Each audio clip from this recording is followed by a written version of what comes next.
네, 오늘 아시아 증시 개별적 이슈에 따라 움직이는 흐름입니다. 우선 일본 증시는 국내 이슈 영향을 강하게 받고 있습니다.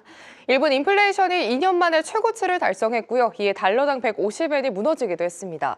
여기에 우에다 총재가 국채 매입 가능성을 시사하는 등 금융정책 변화 가능성에 상승 반전을 꾀했습니다. 이 시각 현재 0.1% 강보합권 움직임 가져갑니다. 니케이 지수 추종하는 국내 상장 ETF 흐름도 지지부진한 흐름이었다가 현재는 0.23%로 상승 전환에 성공했습니다.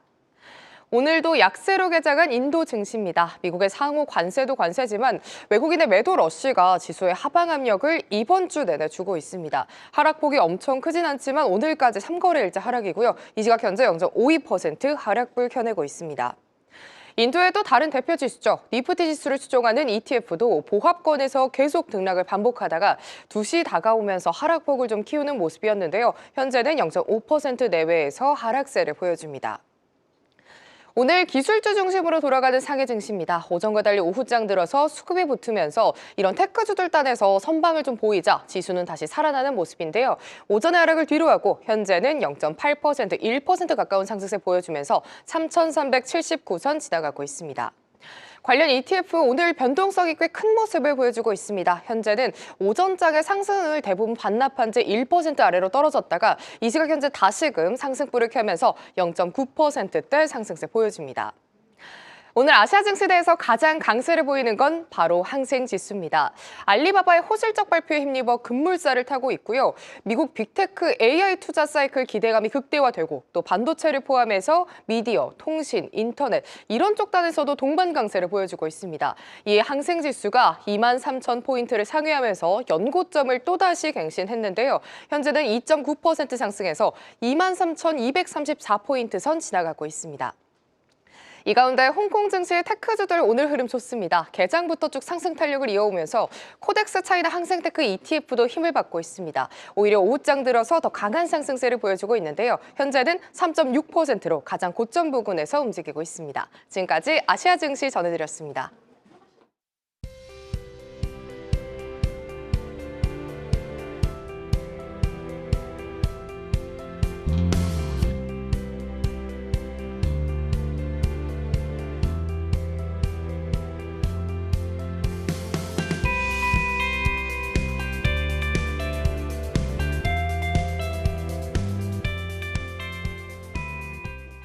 네, 아시아나우 오늘은 하나증권 김경환 연구위원 전화로 연결돼 있습니다. 연구원님 안녕하십니까?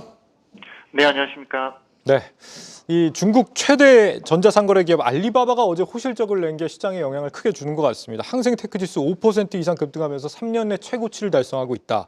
빅테크 알리바바 앞으로 추가 상승을 기대할 만한 다른 또 재료들이 있을까요? 일단 말씀하신 대로 오늘 알리바바가 항생 지수나 항생 테크를 끌고 올라가면서 최근 춘절 이후에 딥시크 이슈로 이제 굉장히 호재로 반영했던 중국 기술주 랠리에 일단 그 힘을 좀 더해주는 것 같습니다. 그래서 오늘 알리바바 관련해서 이제 실적들 내용들을 보면 결국에는 시장에서는 사이클적으로 나오는 매출이나 이 예상을 상회했다는 측면도 있겠습니다만 결국에는 시장에서 이제 중국의 빅테크들이 향후 이제 AI 응용 분야나 소프트웨어 분야, 인터넷 이런 쪽에서 이제 어떤 캐펙스 투자나 AI 관련된 이제 투자에 대한 기대감이 있었는데 어제 나온 실적에서 캐펙스 자체도 전분기 대비해서 굉장히 많이 급증을 했고 또 알리바바가 향후 3년 동안 클라우드나 AI 영역 쪽에 투자하겠다는 규모가 지난 10년의 합보다 많다 이런 얘기를 하면서 시장이 지금 제일 기대했던 부분들 또 최근에 이제 시주석이 주재했었던 이 어떤 민영기업 회의에서 이 관련 이런 테크 기업에 대한 어떤 격려나 지원에 대한 기대감이 이번 이제 어떤 실적을 통해서 더 극대화되면서 향후 기타 플랫폼 기업들도 투자를 하지 않겠냐는 기대감이 좀 높아지는 것 같습니다. 그래서 단기적으로 수급 부담은 좀 과열이 되고 있고 기타 이제 알리바바 외에 나머지 어떤 섹터나 기업으로 좀 확산된 여부는 지켜봐야 되겠습니다만 장기적인 좀 할인을 지나가는 과정에서 일부 이제 어떤 기타 텐센트나 바이두 조금 소외됐었던 나머지 기타 이제 플랫폼 기업들에도 수급적으로는 좀 관심이 좀 높아지지 않을까 이렇게 생각을 좀 갖고 있습니다. 네. 지금 미국과 대조적으로 중국에서는 지금 전기차, 태양광 같은 청정에너지 쪽에 좀 막대한 투자를 하고 있습니다. 작년 한 해에만 1,300조 원을 썼다라고 하는데 하지만 이 관련 회사들 지난해 매출을 보면 상당히 부진하거든요. 올해는 상황이 좀 나아질까요? 사실은 중국은 친환경 쪽을 굉장히 많이 투자했었고 또 관련 기업들이 확장과 생산을 계속적으로 하면서 잘 아시는 대로 이제 공급 과잉이 굉장히 심화된 업종이라고 보실 수 있는데요. 사실 태양광의 경우는 작년에도 관련 기업들 입장에서는 정말 지옥 같은 어떻게 보면 악성 가격 경쟁이 더 격화되고 수출은 둔화되는데 내부적으로 투자도 많이 하지만 사실 설치량 대비 기존에 했던 생산량이나 캐파가 너무 많아서 여전히 마진이 훼손되는 이런 구간들이 계속 이어지는 것 같습니다. 올해 중국 정부가 설치하거나 투자하는 분야가 물론 확장을 이어갈 수는 있겠습니다만 여전히 현재 그 어떤 공급 과잉 수준은 내부적인 어떤 설치량이나 수출로는 감당하기가 좀 어렵다고 생각을 갖고 있습니다.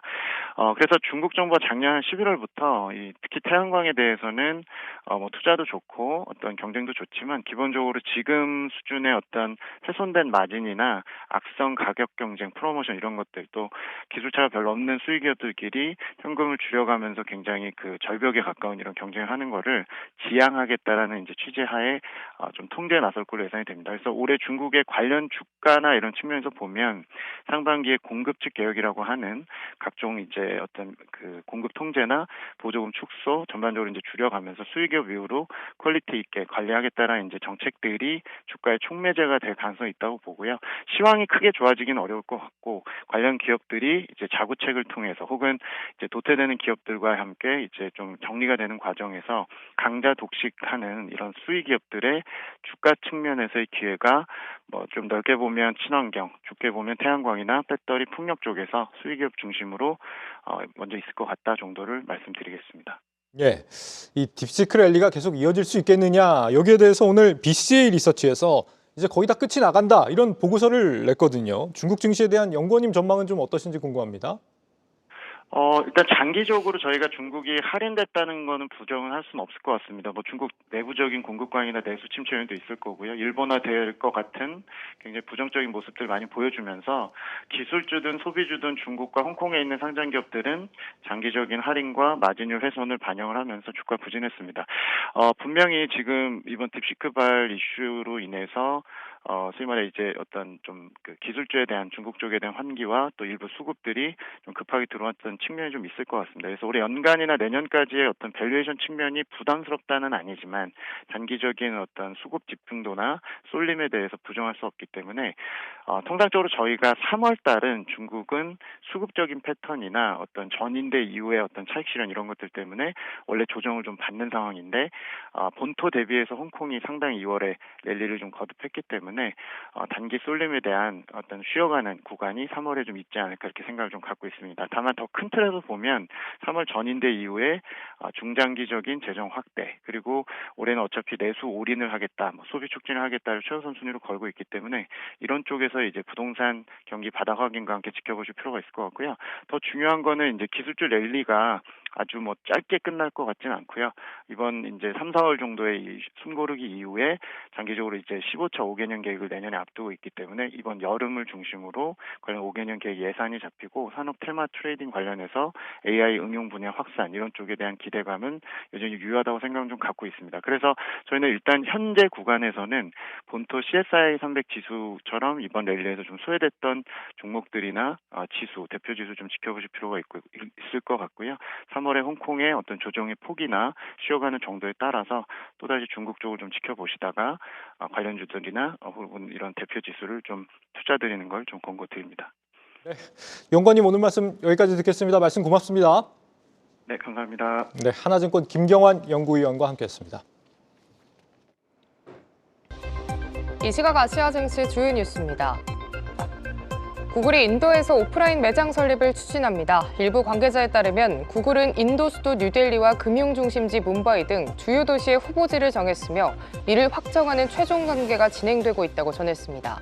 실제 매장이 들어서게 된다면 미국의 지역의 첫 번째 매장이 됩니다.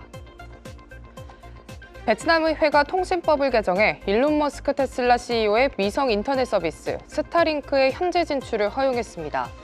그동안 스페이스X 진출에 반대했던 의회의 입장선에는 미국 정부의 관세 위협을 의식한 걸로 풀이되고 있습니다. 일본의 1월 CPI가 지난해 같은 달보다 4% 상승하면서 2년 만에 최고치를 기록했습니다. 뱅크 오브 아메리카에서는 일본의 조기금리 인상 가능성도 살펴야 한다고 밝혔습니다.